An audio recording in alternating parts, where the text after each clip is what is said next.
सिद्दीक तेरे नाम से इस्लाम रहेगा,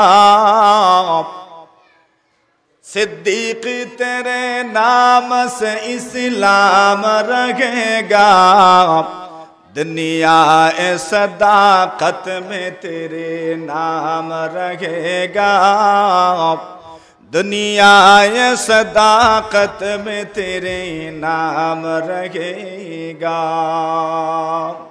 फारूक तेरे नाम से इस्लाम रहेगा, फारूक तेरे नाम से इस्लाम रहेगा, दुनिया अदालत में तेरे नाम रहेगा, दुनिया अदालत में तेरे नाम रहेगा। उस्मान तेरे नाम से इस्लाम रहेगा, उस्मान तेरे नाम से इस्लाम रहेगा, दुनिया सखावत में तेरे नाम रहेगा, दुनिया सखावत में तेरे नाम रहेगा। हैदर तेरे नाम से इस्लाम रहेगा,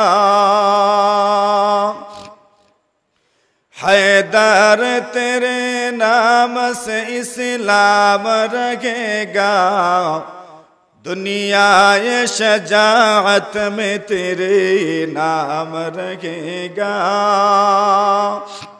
दुनिया शजाअत में तेरे नाम रहेगा। अल्लाहु अकबर বলেন।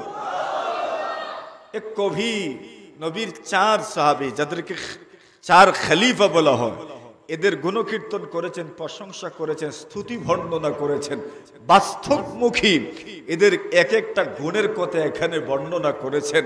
এই লম্বা চওড়া আলোচনা, ব্যাখ্যা, বিশ্লেষণের দিকে আমরা যাচ্ছি না। আমাদের কথার সারমর্ম, নবীজির সাহাবীদের মধ্যে সবার উপরে কে?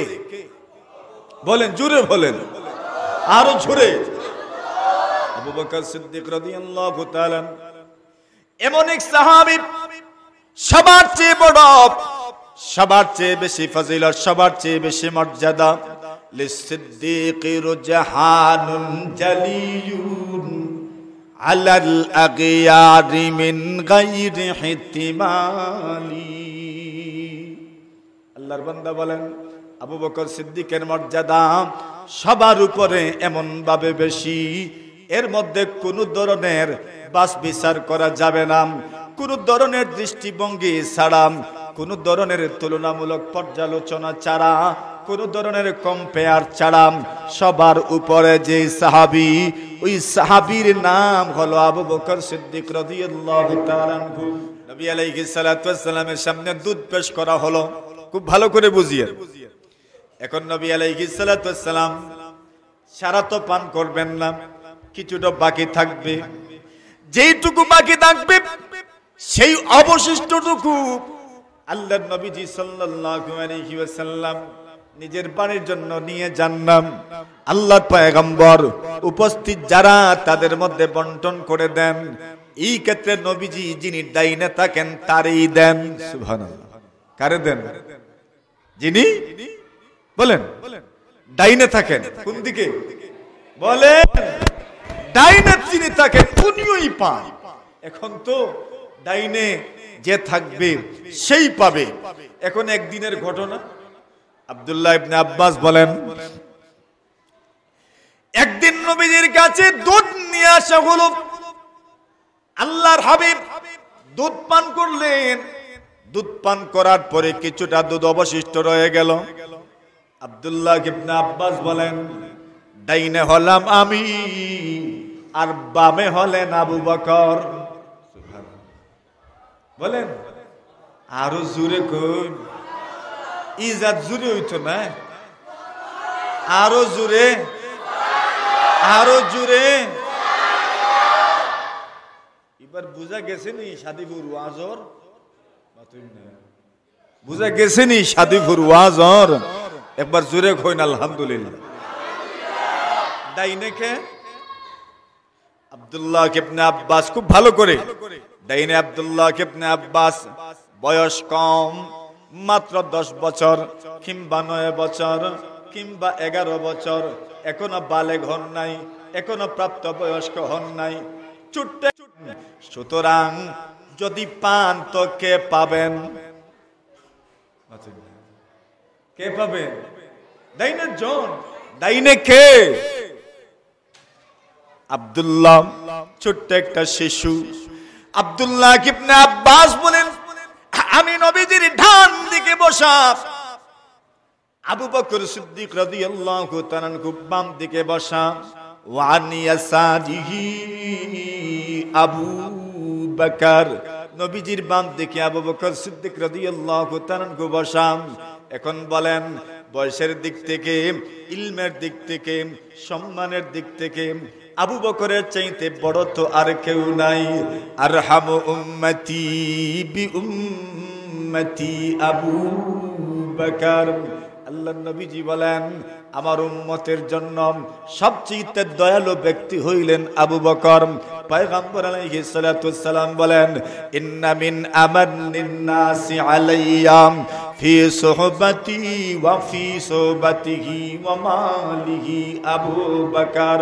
আল্লাহর নবী বলেন, এর উম্মত স্বরূপ এই পৃথিবীর বুকে যারা আছে, আবু বকর সিদ্দিকের যে অবদান আমি নবীজির উপরে আছে, আমি দুনিয়ার সব মানুষের অবদানের বিনিময়ে দিয়েছি, একমাত্র আমার আবু বকরের অবদানের বিনিময়ে দিতে পারি নাই। জোরে বলেন সুবহানাল্লাহ।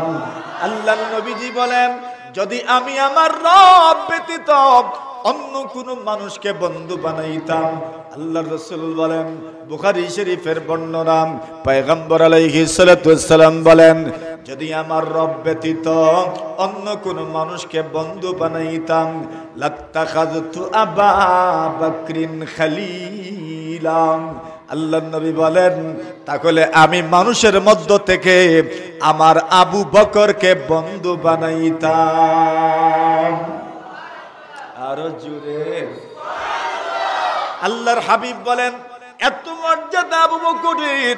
অতঃপর পয়গম্বর আলাইহিস সালাতু ওয়াস সালাম ইন্তেকালের পূর্ব সময়ে, ইন্তেকালের আগের মুহূর্তে অসুস্থ থাকার সময় পয়গম্বর আলাইহিস সালাতু ওয়াস সালাম বলেন, এর উম্মত, প্রত্যেকটা মানুষ, যত মানুষের ঘরের দরজা বা জানালা মসজিদের নববীর দিকে যাদের জানালা খুলতম, মসজিদের নববীর দিকে যাদের দরজা খোলা আছে, সাহাবায়ে কেরামের বসবাস, সাহাবায়ে কেরামের বাড়িঘর মসজিদের নববীর আশেপাশে ছিল।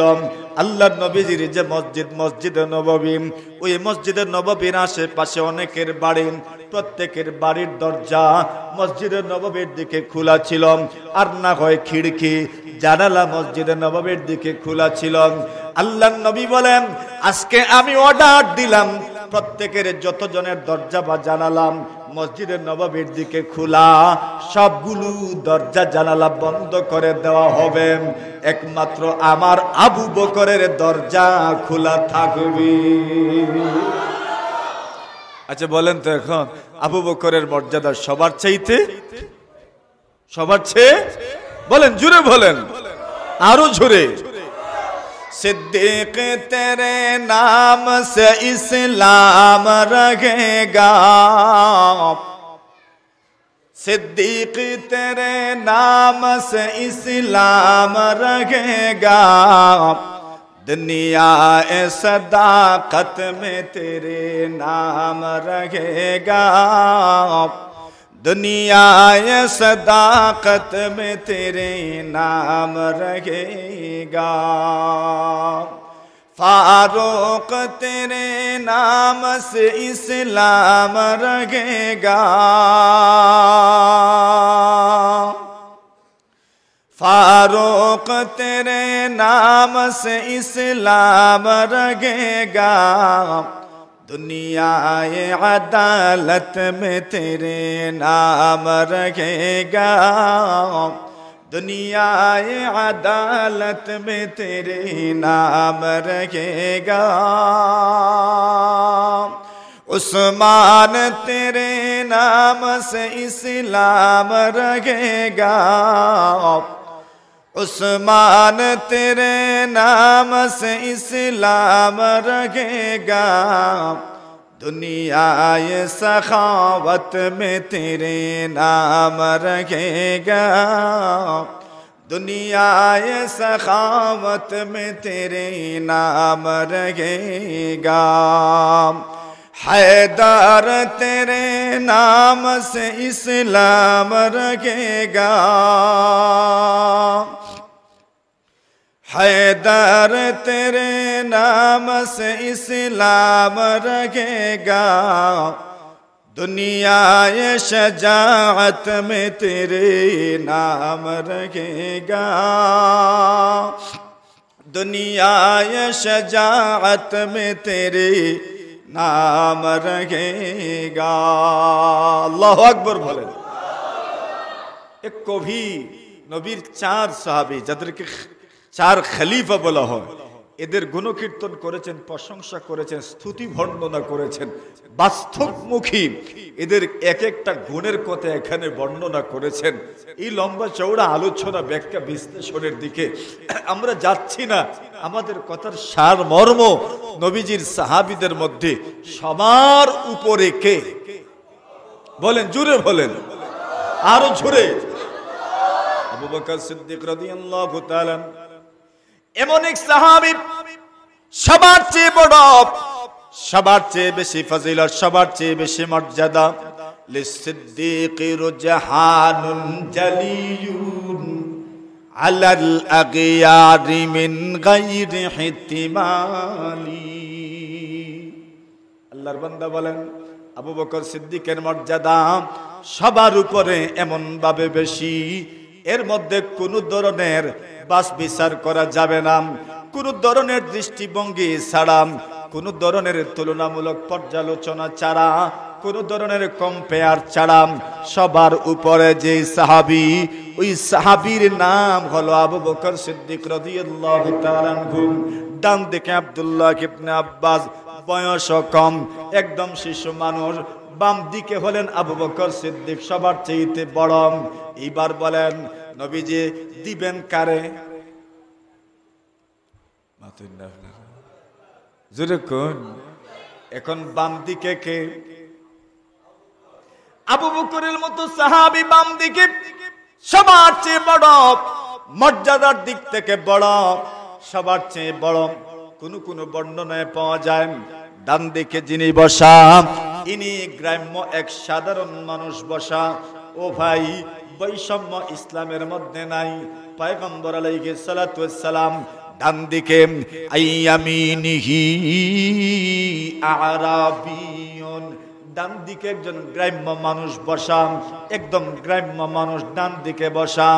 ওয়া আন ইয়াসারিহি আবু বকর, বাম দিকে আবু বকর বসা। এক আবু বকর সবার চেয়ে যার মর্যাদা বেশি, ওমরের চেয়ে যার মর্যাদা বেশি, উসমানের চেয়ে যার মর্যাদা বেশি, হযরত আলীর চেয়ে যার মর্যাদা বেশি, রিদওয়ানুল্লাহি তাআলা আলাইহিম আজমাইন, সবার চেয়ে যার মর্যাদা বেশি, ওই আবু বকর বাম দিকে। আর ডান দিকে গ্রাম্য সাধারণ একজন মানুষ। আল্লাহর নবীজি সাল্লাল্লাহু আলাইহি ওয়াসাল্লাম মর্যাদার দিক বিবেচনা করলেন, আবু বকরকে দেওয়া লাগে কেন? আবু বকরের মর্যাদা সবার চেয়ে বেশি। আল্লাহর পয়গম্বর ডান দিকে যিনি বসা, ওনার তো হক উনি পাবেন, ওনার অধিকার উনি পাবেন, কোনো সন্দেহ নাই। কেন? উনি ডান দিকে বসা। জুড়ে বলেন না সুবহানাল্লাহ। আমাদের দেশে মানুষে বলে সে ডাইনে, সে কি দেখেন না, যে সেবে থাকে তারে কি থাকে ডাইনে, আর যে বেসেবে থাকে তারে কি থাকে বাউবে। এখন এই লোকটা শরীয়তের দৃষ্টিতেও ডানে, এমনিতেই ডানে, বাস্তবিক করতে লোকটা কইল ডানে। যদিও গ্রাম্য মানুষ, যদিও সাধারণ মানুষ, যদিও তেমন মর্যাদা নাই, যদিও তেমন সম্মান নাই, কিন্তু তার অধিকার, কিন্তু তার হক, সে কইল ডাইনে।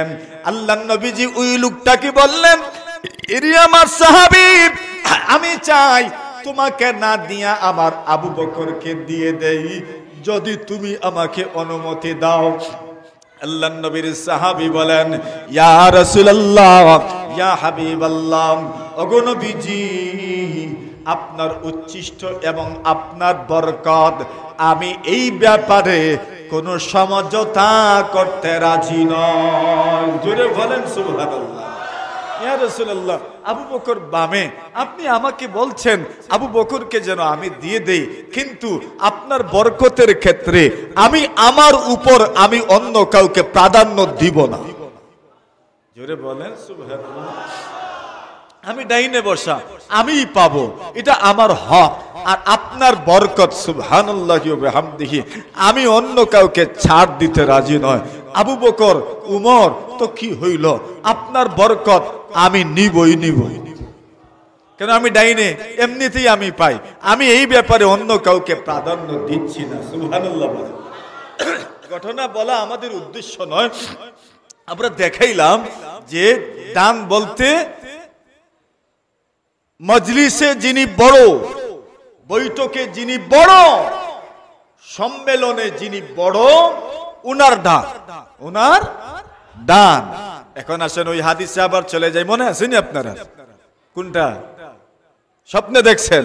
কি স্বপ্ন? মাশাআল্লাহ, নারায়ে তাকবীর।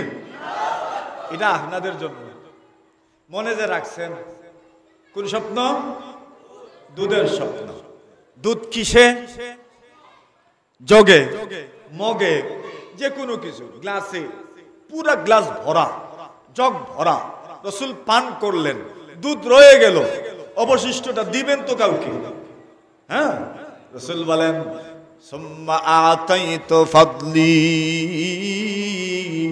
উমর ইবনুল খাত্তাব। আল্লাহর নবীজি বলেন, সাহাবীরা আমার, আমি স্বপ্নে দেখেছি দুধে ভরা জগ, আমি ওই জগ থেকে দুধ পান করতে লাগলাম, কিন্তু দুধ পান করতে করতে আমি শেষ করতে পারলাম না। সুম্মা আতাইতু ফাদলি উমর ইবনুল খাত্তাব, আমি বাকি দুধটুকু আমার সাহাবী উমরকে দান করলাম। কারে দিছেন? উমর রে। তো এখন স্বপ্নের ব্যাখ্যা জানা লাগবো না? স্বপ্নের ব্যাখ্যা তো জানা লাগবো। নবী নিজেও দুধ পান করলেন, উমরকেও দিলেন, স্বপ্নের তো ব্যাখ্যা জানার দরকার। এইবার নবী সাহাবায়ে কেরাম বলেন, ফামা আউয়ালতাহু ইয়া রাসূলুল্লাহ, ওগো নবীজি, আপনি যে স্বপ্ন দেখেছেন, আপনি দুধ পান করেছেন, আপনার সামনে পুরা দুধ ভর্তি জগ আপনার সামনে পেশ করা হয়েছে, আপনি দুধ পান করার পরে অবশিষ্ট দুধ আপনি ওমরকে দিয়ে দিলেন। ওগো নবীজি, স্বপ্নের ব্যাখ্যাটা জানতে চাই। আল্লাহর নবী বলেন, ও সাহাবীরা আমার, এই স্বপ্নের ব্যাখ্যা হলো ইলম।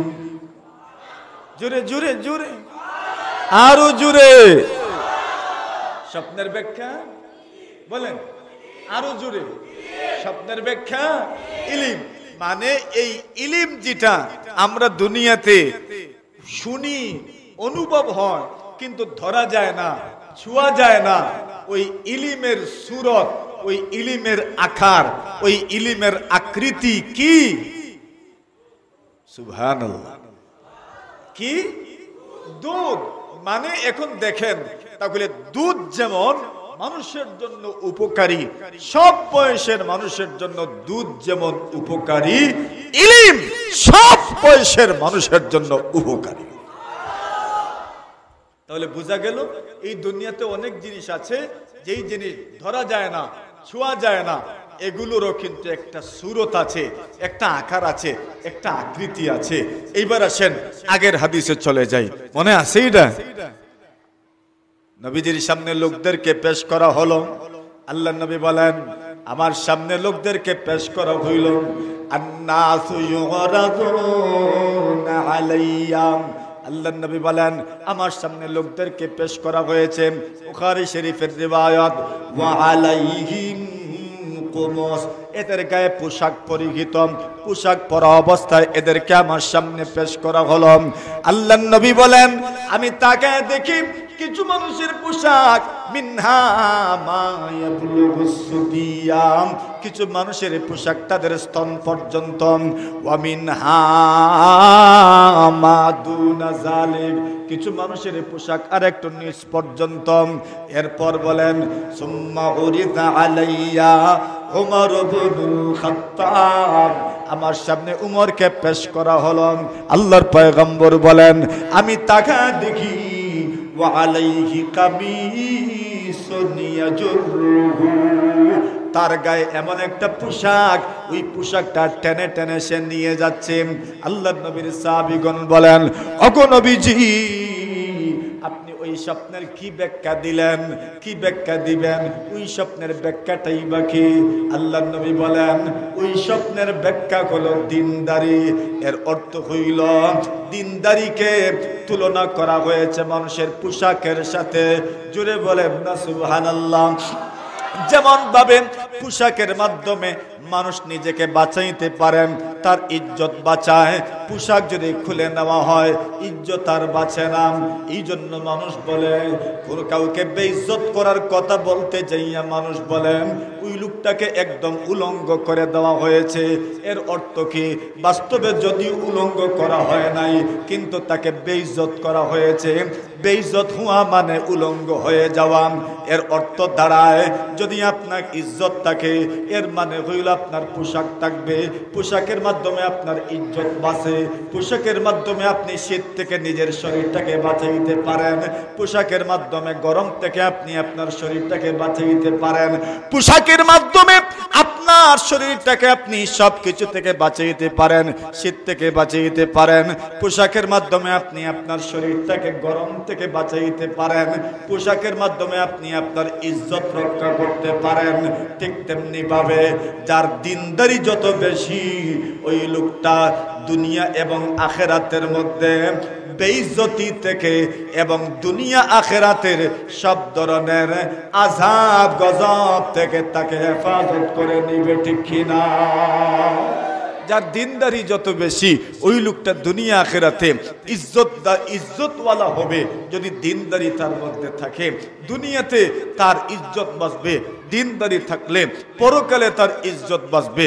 দিনদারি থাকলে দুনিয়াতে পোশাক থাকলে যেমন মানুষের ইজ্জত রক্ষা হয়, পোশাক থাকলে যেমন মানুষ গরম থেকে তার শরীর থেকে বাঁচাইতে পারে, সূর্যের তাপ থেকে তার শরীর থেকে বাঁচাইতে পারে, পোশাক থাকলে যেমন শীত থেকে তার শরীরকে বাঁচাইতে পারে, যদি তার মধ্যে দিনদারি থাকে সব ধরনের কলুষতা বেজ্জতি থেকে সে তাকে হেফাজত করতে পারে। এজন্য মানুষের দিনদারির তুলনা হইল পোশাকের মতো। পোশাক থাকলে আপনি ইজ্জতওয়ালা, দিনদারি থাকলে আপনি ইজ্জতওয়ালা। ঠিক না বে ঠিক? তাহলে আমরা বলছিলাম মানুষ দিনদার হবে। এই দুনিয়াতে কিছু মানুষকে আমরা বলি দিনদার, কিছু মানুষের ধার্মিকতাকে আমরা দিনদারি বলি। যার দিনদারি যত বেশি থাকবে এই লোকটা দুনিয়াতেও সফল, পরকালেও সফল। এবার আসেন, এই দিনদারিকে রক্ষা করতে হয় কিসের মাধ্যমে? বলছেন এই দিনদারিকে রক্ষা করতে হয় ইলমের মাধ্যমে। কিসের মাধ্যমে? বলেন বলেন, কিসের মাধ্যমে দিনদারি রক্ষা পায়? ইলমের মাধ্যমে। এই দুনিয়াতে মানুষের যত ব্যস্ততা আছে সবচেয়ে বড় ব্যস্ততা হলো দিনের ব্যস্ততা। কিসের ব্যস্ততা? দিনদারির ব্যস্ততার চাইতে বড় কোনো ব্যস্ততা হইতে পারে না। আমরা বলি না বড় ব্যস্ত আছি, আরে ভাই দিনদারির চাইতে ব্যস্ততা আর কি হইতে পারে? সবচেয়ে বড় ব্যস্ততা তো হচ্ছে দিনদারির ব্যস্ততা। এই দুনিয়ার লাভ লোকসান এটার ব্যস্ততার চাইতে পরকালের লাভ লোকসানের ব্যস্ততা এটা বেশি না কম? বেশি না কম? বেশি। আর ওই ব্যস্ততার জন্যই সবচেয়ে বড় বিষয় হচ্ছে ইলম অর্জন করা। কি করা? বলেন বলেন, কি করা? ইলম অর্জন করা। এই জন্য নবী বলেন, কেউ যদি ইলম অর্জন করার জন্য ঘর থেকে বের হয়, রাসূল বলছেন তার পায়ের নিচে আল্লাহর ফেরেশতারা নূরের ডানা বিছায়। আর জুড়ে এটা শুধু মাদ্রাসায় পড়নেওয়ালিদের জন্য নয়, ওয়াজ শোনার জন্য এসেছেন, দিন শিক্ষার জন্য এসেছেন, তাবলীগে যান, দিন শিক্ষার জন্য যান। রাসূল বলেন ওয়াজ শোনার জন্য আসবেন, আসার পথে আপনার পায়ের নিচে আল্লাহর ফেরেশতারা তাদের নূরের ডানা বিছায়া দিবেন। তো আপনিও তালি বলেন, ওয়া ইন্নাল মালাইকা লাতাদউ আজনিহাতাহা রিদাল লিতালিবিল ইলম। নবী আলাইহিস সালাতু ওয়াস সালাম বলেন আল্লাহর ফেরেশতারা ইলম অর্জনকারীদের উপর সন্তুষ্ট হইয়া এদের পায়ের নিচে তাদের নূরের ডানা বিছায়া দেন। আচ্ছা এখন কইন আপনারা এই সাদিপুর মাদ্রাসায় ইলম অর্জন করার জন্য দেশের বিভিন্ন স্থান থেকে লোকজন আসে কিনা? ওরা আসতে কইলেন আরো জোরে আসে।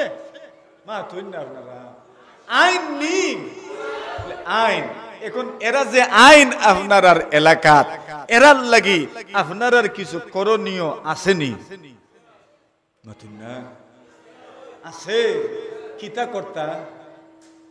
আমি ওইটা কইয়া দিই আপনারা কিতা কর্তা।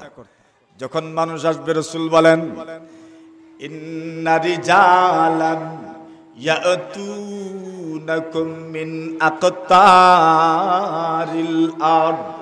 নবী আলাইহিস সালাতু ওয়াস সালামের সাহাবী আবু সাঈদ খুদরি রাদিয়াল্লাহু তাআলা আনহু বলেন, আবু সাঈদ খুদরি রাদিয়াল্লাহু তাআলা আনহুর আমল ছিল, ও ভাই এই সময় তো দুনিয়ার বিভিন্ন জায়গায় মাদ্রাসা আছে, সাদিপুরে মাদ্রাসা আছে, কুলাউড়ায় মাদ্রাসা আছে, জড়িতেও মাদ্রাসা আছে, বুকসিমাইলেও মাদ্রাসা আছে, গৌরকরণেও মাদ্রাসা আছে, আরো কত জায়গার নাম বলবো। বিভিন্ন জায়গায় জায়গায় তো মাদ্রাসা আছে, বাটেরা মাদ্রাসা আছে, বরমচালেও মাদ্রাসা আছে, আপনি ওই বাদে বুকসিমাইলেও মাদ্রাসা আছে, বড়লেখাও মাদ্রাসা আছে, ওই দিকে যান কর্মদা মাদ্রাসা আছে, দুনিয়ার বিভিন্ন স্থানে মাদ্রাসা আছে। ওই যুগটা তো এমন ছিল না যে মাদ্রাসায় যাবেন আর পড়বেন। ওই যুগে এক একজন আলেম বসে থাকতেন, তাদের কাছে ছাত্র যাইত, তাদের কাছ থেকে পড়ে আসতো। আলাদা বিল্ডিং নামক কোনো মাদ্রাসা ছিল না, উস্তাদের ঘর ওই মাদ্রাসা, মসজিদ কেন্দ্রিক মাদ্রাসা। সকালের মক্তব শুরু হইত, মক্তবের নামই মাদ্রাসা। সকালে ছোট্ট ছোট্ট ছেলে মেয়েরা আসতো, এটার নামই ছিল মাদ্রাসা। মেরে মহতরম হাজিরিন, ওই যে মাদ্রাসা, যে মাদ্রাসা এখন সুন্দরভাবে আমরা রূপ দিলাম, নবী আলাইহিস সালাতু ওয়াস সালামের সাহাবী আবু সাঈদ খুদরি রাদিয়াল্লাহু তাআলা আনহু বড় সাহাবী, বড় আলেম সাহাবী। আলেমের কাছে লোকজন আসে ইলম অর্জন করার জন্য। আল্লাহু আকবার। আবু সাঈদ খুদরি রাদিয়াল্লাহু তাআলা আনহুর আমল কি ছিল? যখন কেউ ওনার সামনে আসতেন সাথে সাথেই বলতেন মারহাবা মারহাবা। জোরে বলেন সুবহানাল্লাহ। কি বলতেন? আরো জোরে, আরো জোরে। কি বলতেন? মানে ওয়েলকাম, শুভেচ্ছা, স্বাগতম, শুভেচ্ছা জানাইতেন, স্বাগতম জানাইতেন, মুবারকবাদ জানাইতেন, খুশামদেদ জানাইতেন, ওয়েলকাম জানাইতেন। আর বলতেন মারহাবাম বিওয়াসিয়াতি রাসূলিল্লাহি সাল্লাল্লাহু আলাইহি ওয়াসাল্লাম। আল্লাহর পয়গম্বর আলাইহিস সালাতু ওয়াস সালামের ওসিয়তের মাধ্যমে আপনাদেরকে মারহাবা জানাইলাম। এইবার আবু সাঈদ খুদরি রাদিয়াল্লাহু তাআলা আনহু বলেন, কেন আমি তাদেরকে মারহাবা জানাই?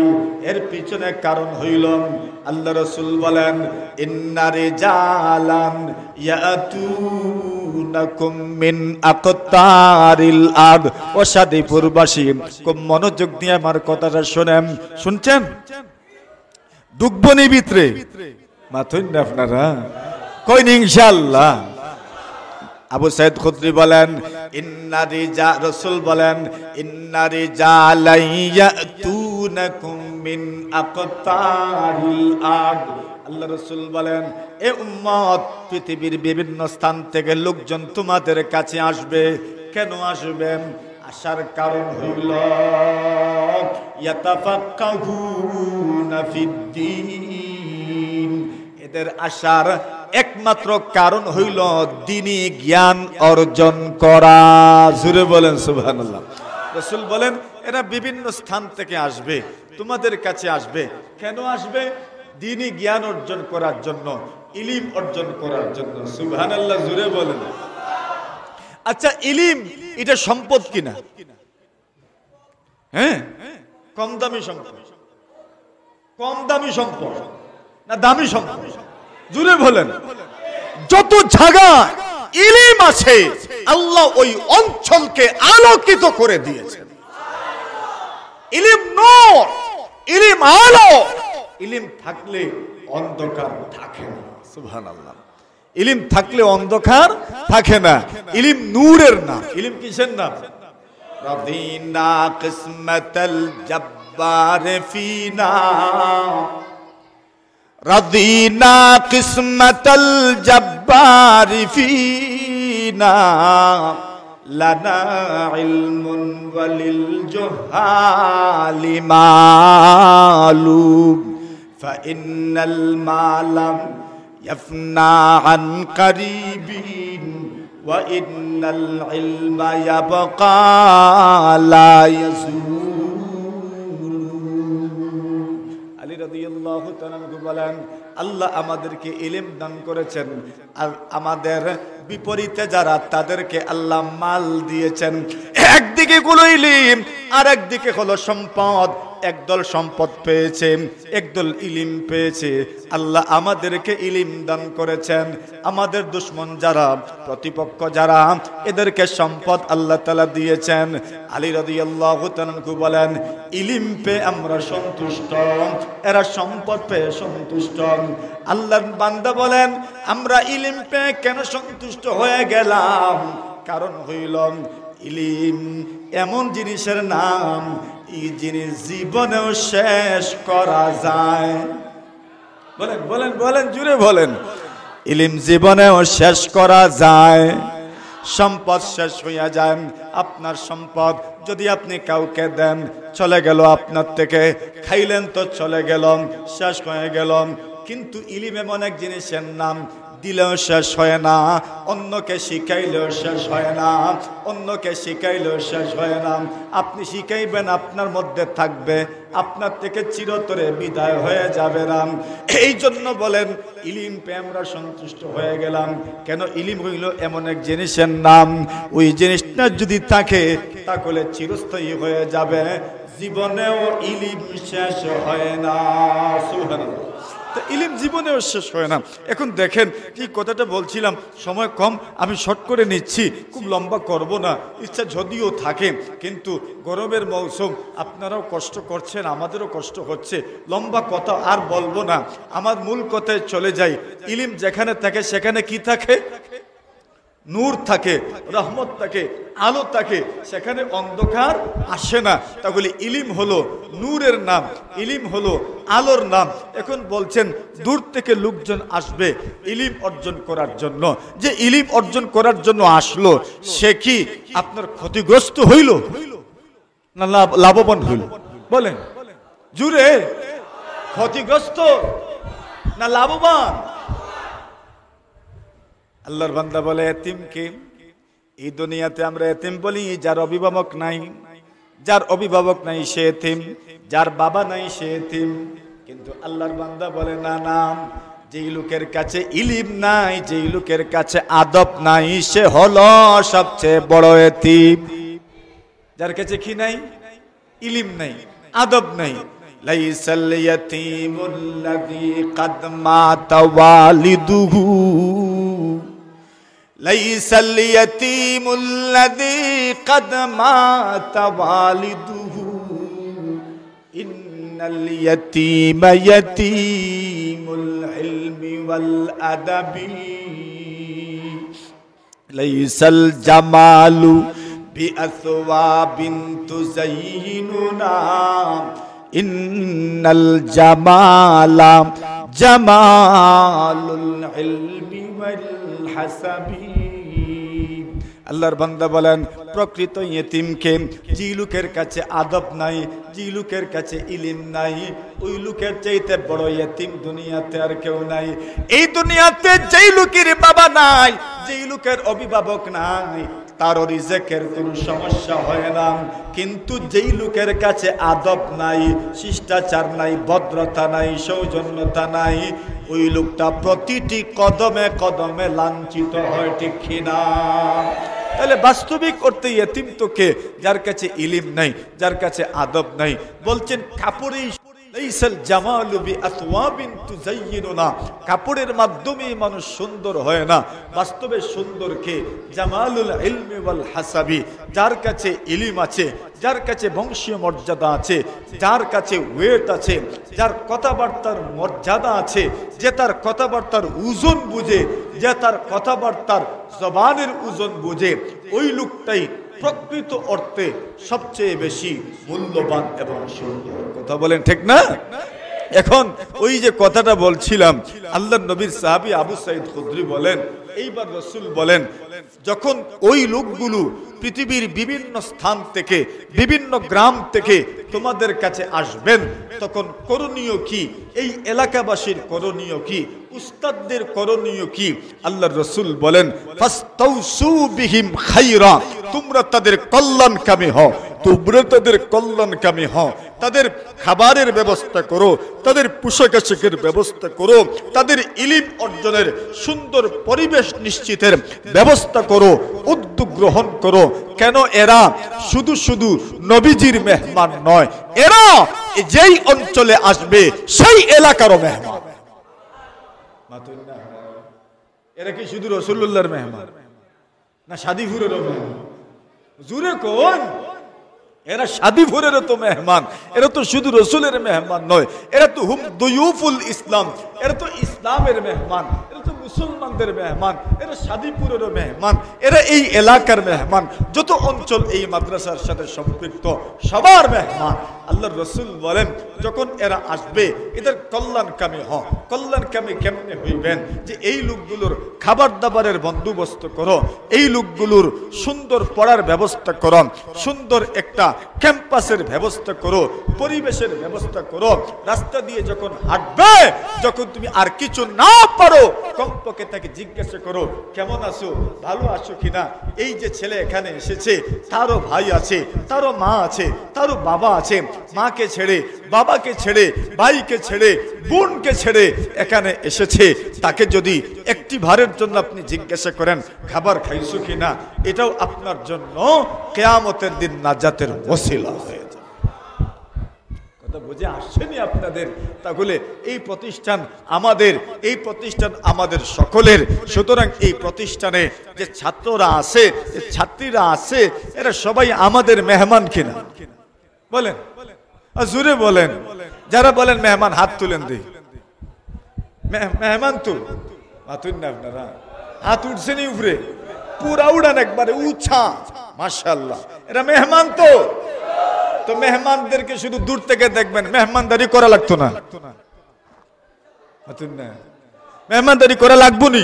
হাত নামাইন, মেহমানদারি করা লাগবো, মাথুন না আপনারা, মেহমানদারি করা লাগবে। এখন মেহমানদারির অর্থ তো এই নয় শুধু উন্নত খাবার দিতে হবে। মনে করেন আমার তৌফিক নাই, উন্নত খাবার দিতে পারলাম না, তো ঘরে যা আছে তাই দিব? মাথুন না। মেহমান আপনার বাড়িতে গেলেন, এখন এই মুহূর্তে খাবারের টাইম, তো মেহমানকে যদি অপেক্ষা করেন, বাজার থেকে মাছ আনার পরে খাবার দিবেন, তো মেহমানের পেটের ভুখে, পেটের খিদা যেটা আছে, এই খিদার কারণে স্ট্রোক করার সম্ভাবনা থাকবে। সুতরাং ঘরে যা আছে তা দিয়ে মেহমানদারি করা। আপনি 2000 টাকা দিতে হবে এটা জরুরি নয়, 2 লাখ টাকা দিতে হবে এটা জরুরি নয়, 1 লাখ টাকা দিতে হবে এটা জরুরি নয়। আপনি 500 দিবেন, আপনি 1000 দিবেন, তৌফিক থাকলে 2000 দিবেন, তৌফিক থাকলে 1 মণ ধান দিবেন, তৌফিক থাকলে 2 মণ ধান দিবেন, তৌফিক থাকলে 200 টাকা দিবেন, তো 300 টাকা দিবেন। কিন্তু নবীর মেহমানদের এবং আমাদের মেহমানদের মেহমানদারির জন্য অংশগ্রহণ করার দরকার আছে না নাই? আমি দেখতাম চাই আজকে প্রথমে হাতটা কেউ উড়াইবেন আর বলবেন যে হুজুর ইনশাআল্লাহ আমি